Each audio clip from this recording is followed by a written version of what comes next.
Welcome back to War Thunder Weekly News. This week, the dev server opened up again, and it seems that we're inching closer and closer to the release of this patch. Some people are speculating it's going to come out on Tuesday or Wednesday. The lineup in the war bonds expire. There was also a sale on the PlayStation Store that apparently ends on the 20th, so it's another hinting towards when this patch will come out. But let's get into that news. First up, there was some data mining that dug up another Japanese destroyer, the Fubuki, or Ayanami. People seem to be a bit confused on exactly what ship it is. It's a full Japanese destroyer. It has 3 turrets, each with 2 127mm cannons, 2 sets of 3 torpedo tubes, and I'm not going to bother to count each individual anti-air machine gun. It's nice to see for them to focus on the Japanese Navy, one of the most iconic navies, opposed to the dwindling Russian fleet like they had prior. Although I was hoping they would start introducing maybe larger ships, but hey, ships are ships. Also on the subject of naval ships and whatnot, there were some submarines dug up. Not player submarines, more like ruined submarines. Seems to be Japanese and Russian ones, and a German one. My guess is they're going to be used as decorations for some shallow watered area of a map. They look pretty cool.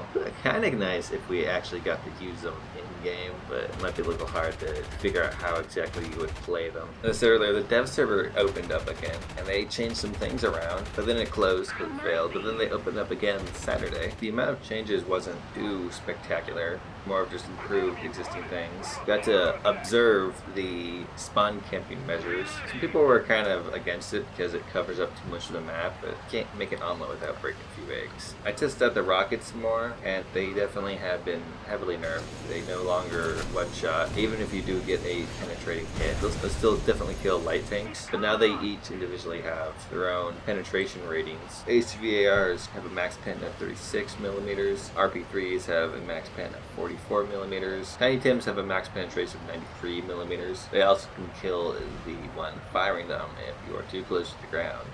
I learned this the hard way. Generally, I'm in favor of this rocket nerf. I assume it's more realistic. I've never fired rockets on an aircraft before, but now instead of just auto-killing whatever is in the area that the rockets hit, you have to think about what direction you're attacking from and whatnot. Another change that people are quite up in arms about is the HESH nerf. For the most part, at high angles, HESH has lost a good amount of penetration.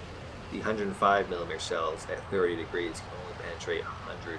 This has led to quite a few HESHs not being able to pen Russian tanks up front. They also have reduced the amount of spalling that happens when you get hit by HESH, making it so really the first crew member in the way kind of absorbs all the shrapnel. And one of the main issues is apparently the source that Gaijin used. They're not following the source entirely from what I've read, and some people are contesting the source. I'm not a ballistics expert, so I'm not going to put too much of my own thoughts onto the HESH nerf. I'm going to let the other apparent ballistic experts battle out, and I'll report on the initial findings, but currently it doesn't seem like such a great thing. I never had too much problems with HESH. I had more problems with the stabilizers, allowing the British tanks to deliver death at a high rate of fire on a nice, smooth platform without needing to stop. There was a unofficial patch notes for the dev server that, for the most part, says the same things as the official patch notes, but there's a few things that they said were different. One of the things that they proclaimed was that the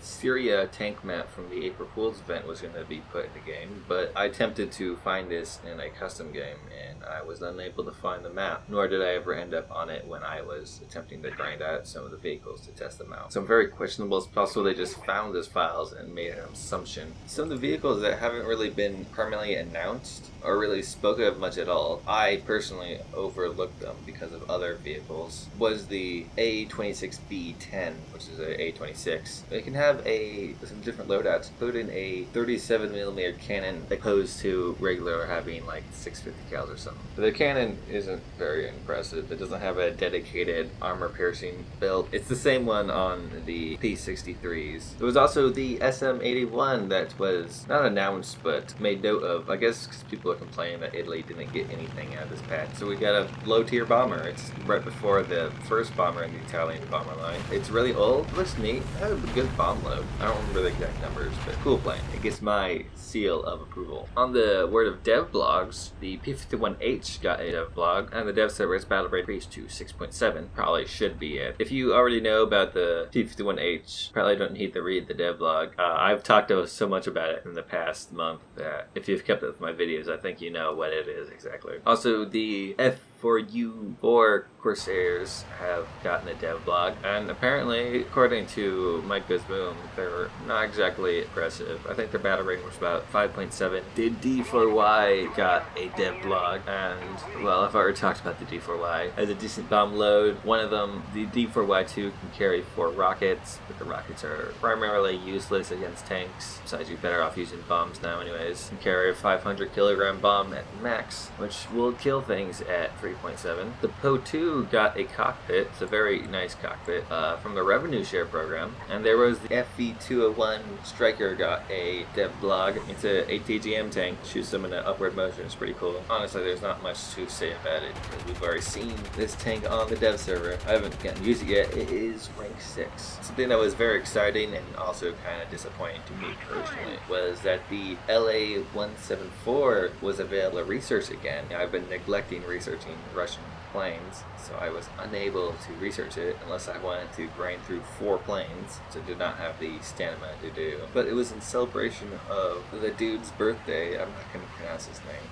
So I'm wondering if they're going to do the same next year as well. If this is going to be a yearly event. If so, that'd be quite interesting move forward. And in the news today, before I made this video, Gaijin is celebrating the U.S. Air Force's birthday. It sounds like there's going to be some sort of event, but no word directly, just a word to keep an eye on the website for the upcoming week. So anyways, that's all the news today. If I've missed anything or if you have any comments or concerns, hit me up in the comments. I'll get back to you. If you've enjoyed this video, hit the like button. If you like this style of videos, I make them every weekend. They come out on Sunday. This one's going to be a little late. Hit the subscribe button. And if you want to be notified whenever I do make a video, sometimes I make random videos in the week, hit that bell icon and you should get a notification anytime I uploaded something. Anyways, thanks for watching. Have a great day.